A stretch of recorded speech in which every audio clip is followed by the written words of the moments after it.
This land of ours is under attack. Time has come, we're gonna take it back.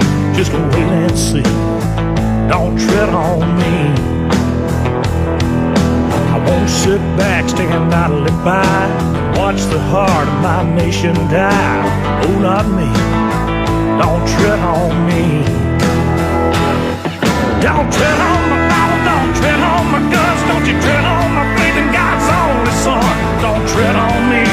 Hey everybody, this is John Mariette and I am the Hillbilly, and today's show is being brought to you by Patriots Online, Mauser's Garage and Tire Center, Tactical Civics, White Mountain Logging, Solid Foundation Ministries, New Life Free Methodist Church, Keep Pulling, Highline Motorsports, Gun Owners of America, HBJ Radio LLC, John Marietta for We the People, The Ink Spot in South Connersville, 724-628-3858, and Fayette County Recovery and Storage and U-Haul, 724-323-3833. Okay, I want to start out with this.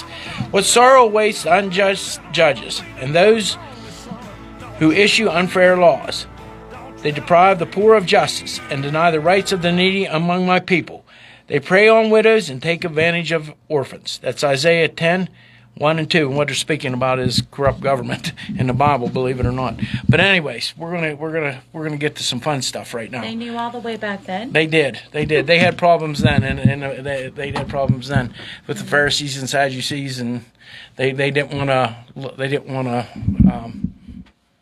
Anyways, we'll get into that another day. But there's a football game on Sunday. Who's playing in the game, John? Let's pretend I know nothing about football, even though I watch it all year. I don't know nothing about. I'm not that much about football, but the team of the decade is playing New England. This decade. No, this decade. The Steelers. Is it the 70s? No, the Steelers were the 70s. Oh, that's a long time ago. Yeah. That's when Terry Bradshaw was the quarterback. That's right. Now we have another quarterback that's probably almost as good as Terry Bradshaw. He might be. It might be even better. He may even be even better than Johnny Unitas. Actually, he surpassed him in playoff wins. Wow. Just last week. Well, there are more rounds now. Yeah. In all fairness, there's more playoff games.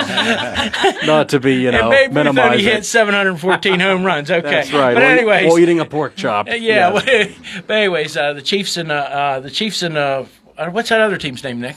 The Gold Miners. 76ers. That's basketball, yeah. 49ers. 49ers are playing. Yes. And Nick, give me your prediction. Oh, well, yesterday on the show I said 49ers because the Chiefs can win it every year, but the more I think about it, I think they can. So we'll go with the Chiefs 2017.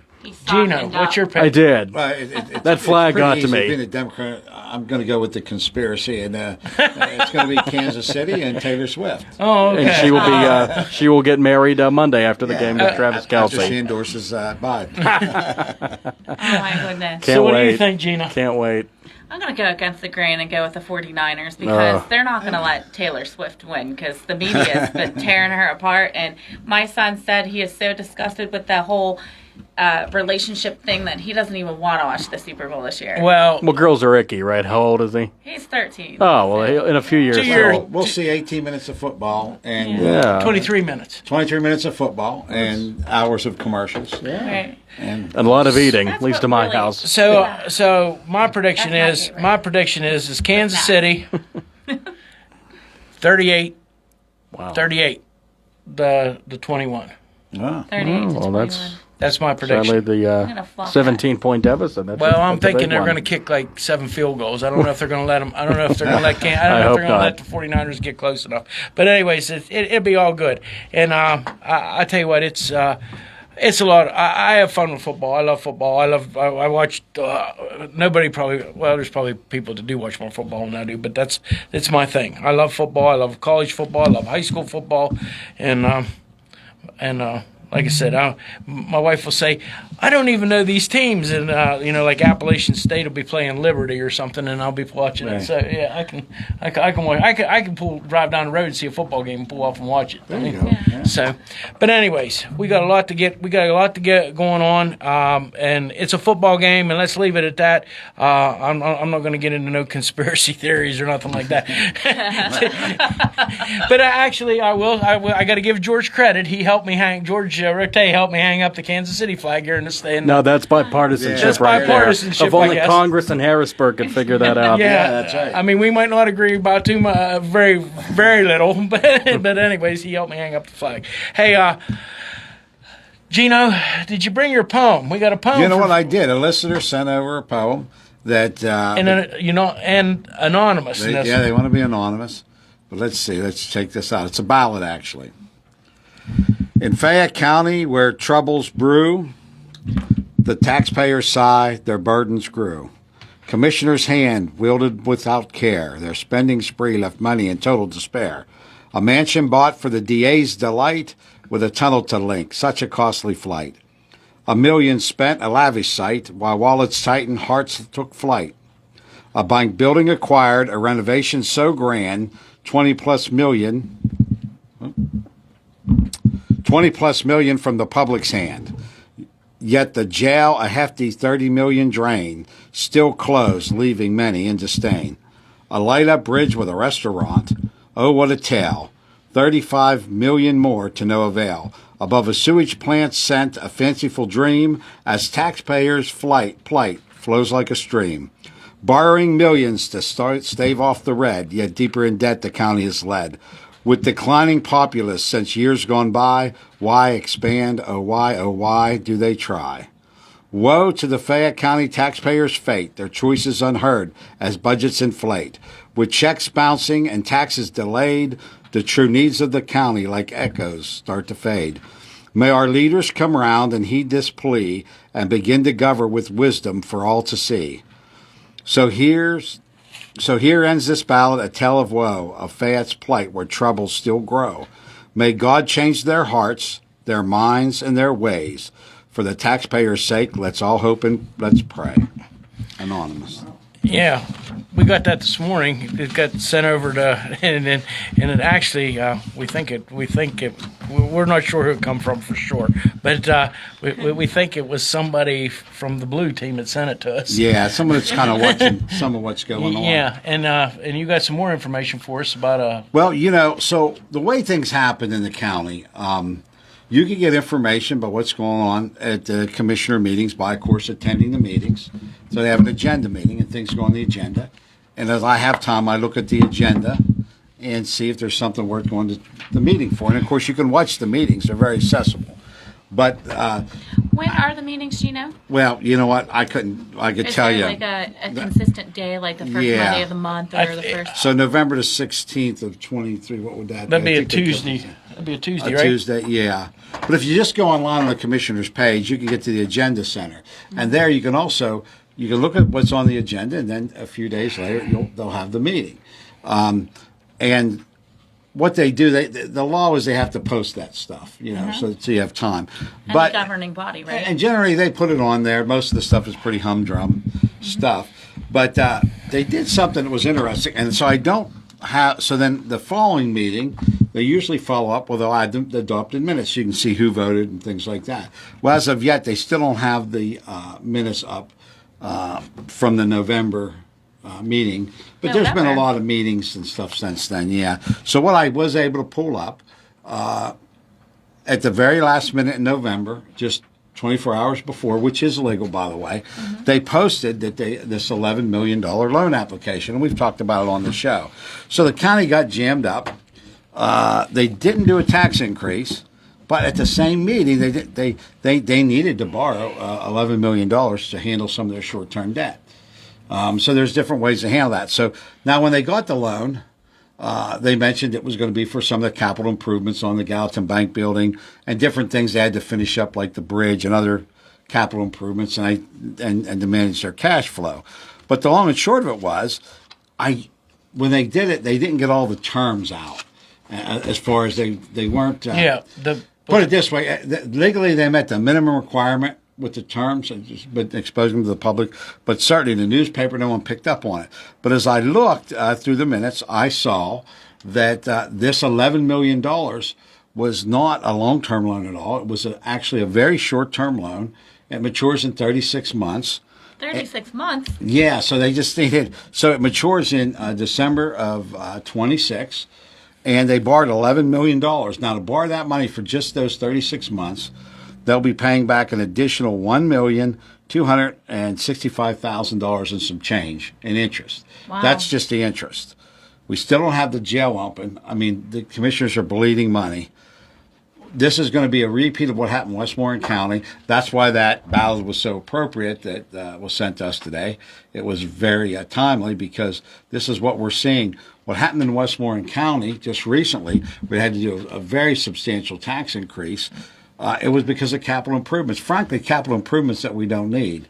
When you look at the Gallatin Bank building, I was up there the other day, I don't believe there were 3 people on the second floor. I mean, it was just like a mausoleum up there. So wow. I do know they're having trouble with different things. They're trying to get the jail juggled. You've got the DA's situation. They picked up that building, so they've really added all this space. And I didn't bring those notes, but I saw in the salary board meeting, at least it was proposed. I don't know if they did grant it or not, but they were going for a 3% increase for the employees. Well, Westmoreland County just did a very sizable increase for their employees over there. It's something we're going to have to look at if we're going to keep people, because we're losing people, and so that's just a problem. So financially, we're really up against it as a county, and the scary part about that is when the taxes go up, we're already in such a distressed state, and I'll bring them for the next show, John. But I did have some paperwork showing the effects of it adds to every problem we have: population loss, faith in the local government, ability to pay taxes and meet your basic needs, bigger increase in a need for social services. So all the good feel-good stuff that a lot of people are working on around the county, it's like the commissioners are just pulling the rug out from under all those efforts. And they've often said we had to spend the COVID money, or we were going to lose it. And while that was true, they didn't have to leverage it into projects that there wasn't even enough money to finish. They're borrowing money to finish some of these projects that were frivolous and completely unnecessary. And their focus is all wrong. They could have took that money and gave it to all those fire companies and first responders and ambulance. That's what their counties did. That's how you keep your taxes low. Firemen, they save they protect our life and our property, and they need our support. But the other thing they do that's so important to the county is economic development. They keep our taxes low. They keep our insurance rates low.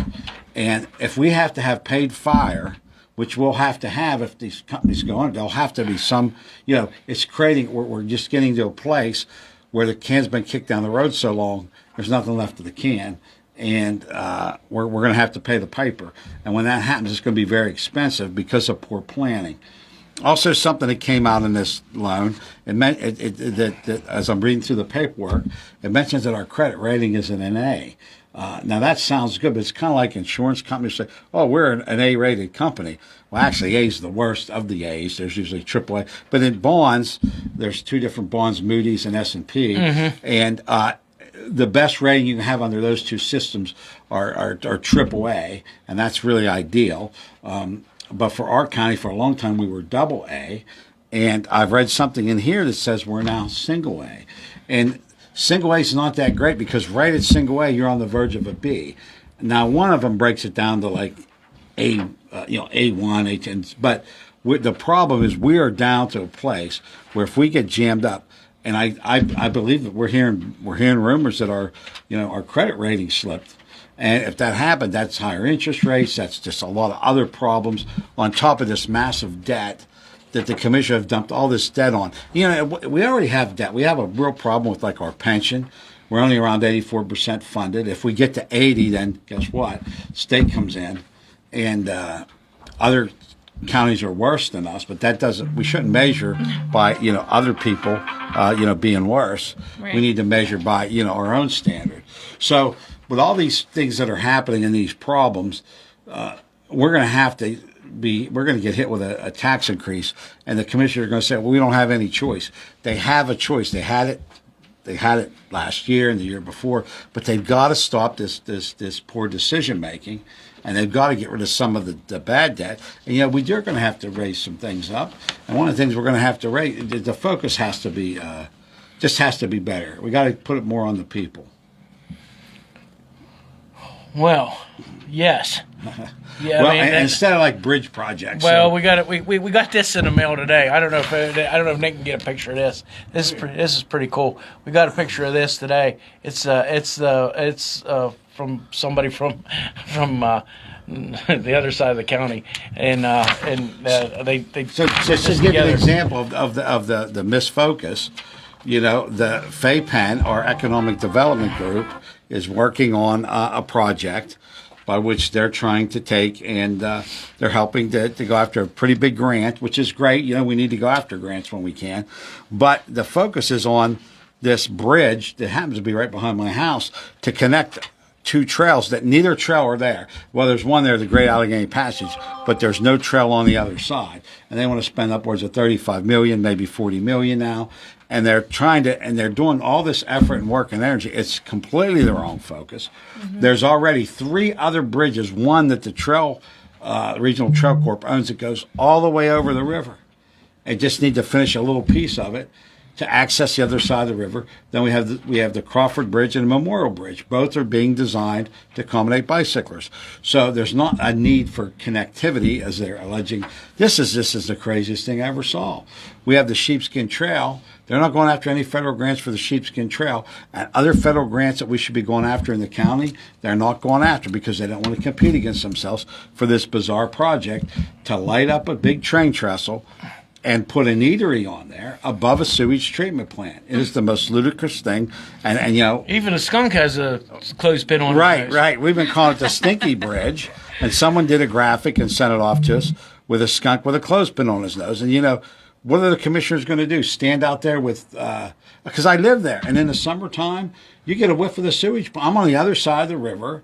I'm sure that right above it, this is just ridiculous. This is a kind of silliness, and the silliness of buying buildings in a county where the population's shrinking.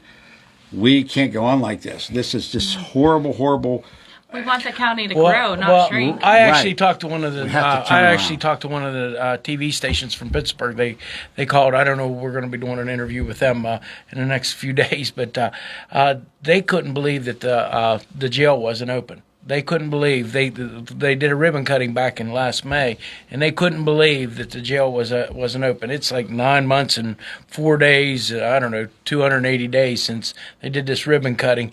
And it's costing us very close to $300,000 a month. The money is bleeding. They're just bleeding money. And that's what I told them. I said I didn't know what exactly the amount of money, but I think the payment was like $185,000 a month. I think it was $285. It's almost $300,000. Okay, but anyways, and they said they were going to do some research and they're going to get back to me, and we're going to meet with them in the next few days. But it's like unbelievable. I mean, it has got to stop, and there's just no way we can continue on this path. We really need to pray for our commissioners that they get hit with a change of heart in the way they're pursuing this. I think that there's going to have to be a change of heart. There's going to have to be a change of everything because we got to be able to write checks. And then the other thing about that loan, I told you I was in the bank. I go to the bank for the recorder's office every day. Well, not every day. Sometimes I don't get there, but we have to deposit the money on a daily basis so we can reconcile what the money that comes in. And Kelly gets everything ready for me, and I go to the bank, and I was talking. They said that right now, like if you have good credit, like a home equity loan, for the first year, I believe is 2.9% interest. Now, I don't think they got 2.9% interest for any. I looked at this. I think we're closer to 5%, which is crazy because one of the things in this loan document, all the commissioners signed, or at least, I don't know that. At least 2 of them would have signed it, that said that they are pledging the taxing authority. They're saying, look, we're going to pay this back, and the way we're going to pay that back is we're going to raise taxes. Now, unless they have some other plan for some windfall for the county, which is would be crazy. So we've got a budget that we passed that's only $1 million off of last year with all that COVID money. So we're going to have some real problems. People are going to really have to fasten their seatbelts. We still have runaway inflation, and wages aren't keeping up with the county wages aren't keeping up with inflation. Well, I think it's just not Fayette County, and we've proved this. We know that this is a problem, but it looks like Somerset County's having problems right now. From what I'm reading from the papers over there, I get, and I'm also getting from Westmoreland County, and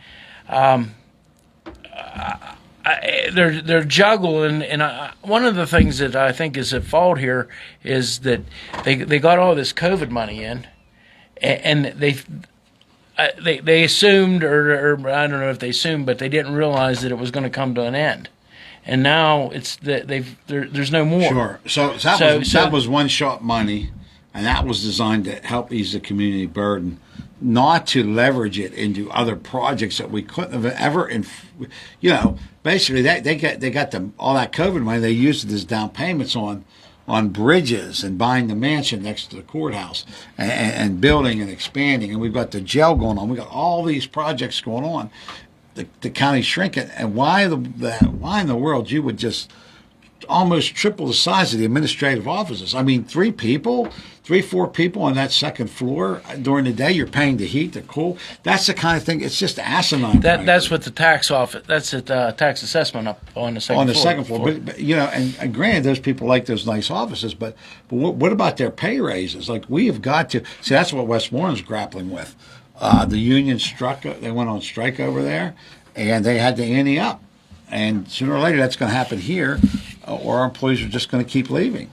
Well, you can't. I mean, 3%, well, which would be like 12% over 4 years, but 3% is probably it's hard to keep employees coming back to work for. I know that. I mean, I negotiated union contracts. I know that and then it's not substantial for the times we live in now.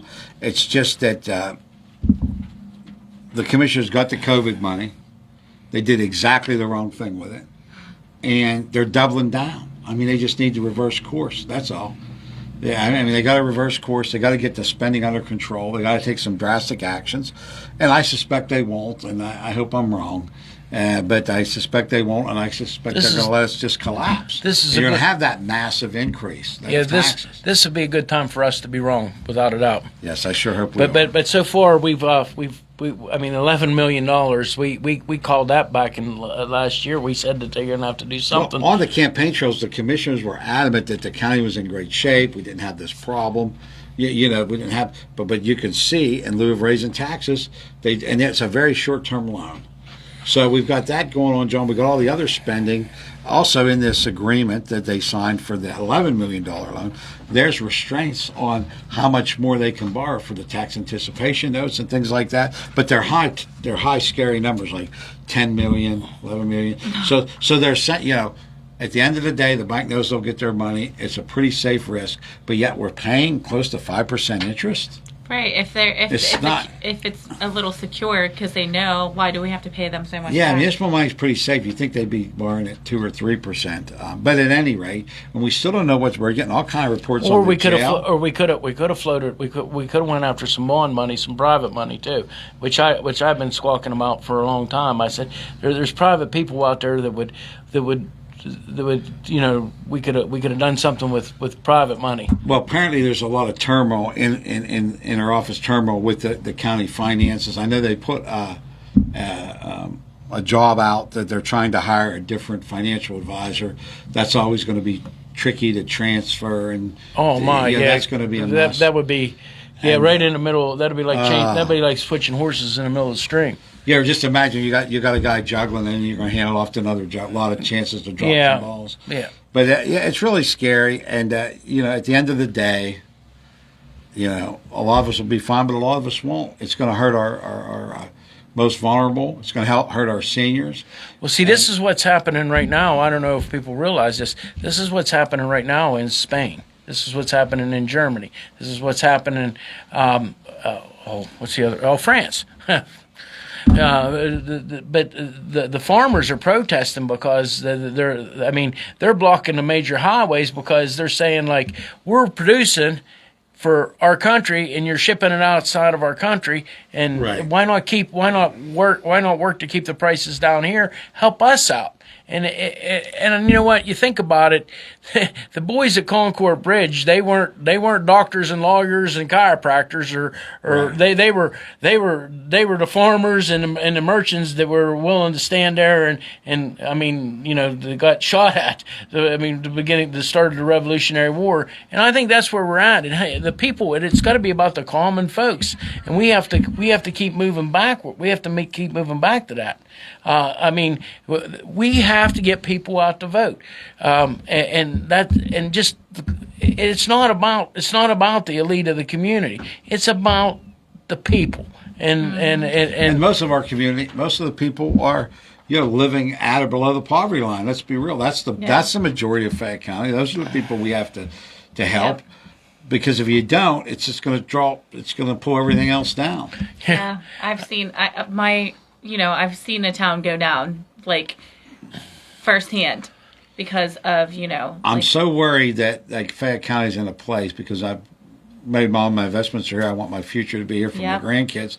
But I'm so worried that we're going to go the way of some of those counties in Kentucky where you just can't sustain it anymore, and Yep. it just collapses. And if you look at communities like Brownsville and like Republic and some of our other communities that have just really amazing town. And there's people there that are fighting so hard. But at the core of it, we just the leadership isn't doing enough, and they can wake up. The beautiful thing, the sun comes up tomorrow. They can wake up and have a change of heart and start reversing some of these policies. And we have to pray for them because the only thing that's going to work now, we don't have another election for. A lot of damage can happen in 36 months. Yeah. And we just need to pray for them and hope that they change and they start doing things a little bit different. this is a fast show today. So you want to wish somebody happy birthday? Yeah, I thought it was Thursday, his birthday, because all week long I thought the 9th was Thursday. No, today is the 9th. So happy birthday, Oliver. We'll see you soon. And Oliver is your second. He is my first son. Your oldest. He's 8 years old today. My baby is almost in the second 2 digits. Okay. Well, I know. Isn't it crazy, Nick? So, anyways, fast. See that young. We appreciate everybody calling in and or everybody listening. And I think last week we were the #1 show on WMBS as far as doing all these shows. And we'll see where we end up this week. But I appreciate you all, and I'm gonna do something a little bit different today. Well, on this road called life, you have to take the good with the bad. Smile when you're sad, love what you got, and remember what you had. Always forgive, and never regret. Learn from your mistakes, but never forget. People change, things go wrong. Just remember the ride goes on. Go ahead, Nick. Let's do it.